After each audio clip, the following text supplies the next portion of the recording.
वंदे मातरम यह सिर्फ एक गीत नहीं, भारत की आज़ादी का वो मंत्र है जिसने अंग्रेजों की नींव हिला दी थी। लेकिन क्या दोस्तों आपको पता है हमारे राष्ट्रगीत के भी टुकड़े किए गए थे। जी हाँ, और ये आरोप किसी और ने नहीं, हमारे देश के प्रधानमंत्री मोदी जी ने संसद में लगाया है। मोदी जी ने कहा कि कांग्रेस ने जिन्ना और मुस्लिम लीग को खुश करने के लिए वंदे मातरम के साथ समझौता किया और वहीं से भारत के बंटवारे की नींव पड़ी। आखिर 1937 में ऐसा क्या हुआ? क्या सच में नेहरू जिन्ना की बातों में आ गए थे? आज इस वीडियो में इसी इतिहास और विवाद को समझेंगे। आइए, बात 9 दिसंबर की है, जब वंदे मातरम के 150 साल पूरे होने पर संसद में वंदे मातरम पर चर्चा हो रही थी। तब मोदी ने कांग्रेस पर तीखा हमला बोला। उन्होंने कहा 1937 में जब मोहम्मद अली जिन्ना और मुस्लिम लीग वंदे मातरम का विरोध कर रही थी, तब कांग्रेस ने उनका डटकर मुकाबला करने के बजाय उनके सामने घुटने टेक दिए। पीएम ने कहा कि नेहरू ने खुद नेताजी सुभाष चंद्र बोस को 20 अक्टूबर 1937 को चिट्ठी लिखकर यह माना कि जिन्ना सही कह रहे हैं, वंदे मातरम की पृष्ठभूमि मुसलमानों को नाराज कर सकती है। पीएम मोदी के अनुसार इसके ठीक बाद 26 अक्टूबर 1937 को कांग्रेस ने तुष्टीकरण की राजनीति के चलते वंदे मातरम का विभाजन कर दिया।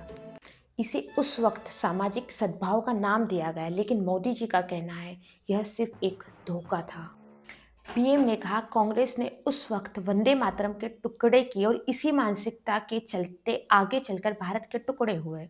पीएम ने तो यहाँ तक कह दिया आज की कांग्रेस आईएनसी नहीं जबकि एमएनसी बन गई है, मतलब मुस्लिम लीग माओवादी कांग्रेस। जाहिर है इतने बड़े आरोप के बाद कांग्रेस चुप नहीं बैठने वाली थी। कांग्रेस सांसद प्रियंका गांधी वाड्रा ने भी संसद में तुरंत पलटवार किया। प्रियंका ने कहा मोदी जी को इतिहास में जाने की आदत है। उन्होंने तंज कसते हुए कहा आप एक काम कीजिए, नेहरू की गलतियों की एक लिस्ट बना लीजिए और जितना समय चाहिए ले लीजिए, लेकिन कृपया करके उसके बाद आज की बात कीजिए। विपक्ष का कहना है सरकार असली मुद्दों से ध्यान भटकाने के लिए 80 साल पुराने मुर्दों को उखाड़ रही है।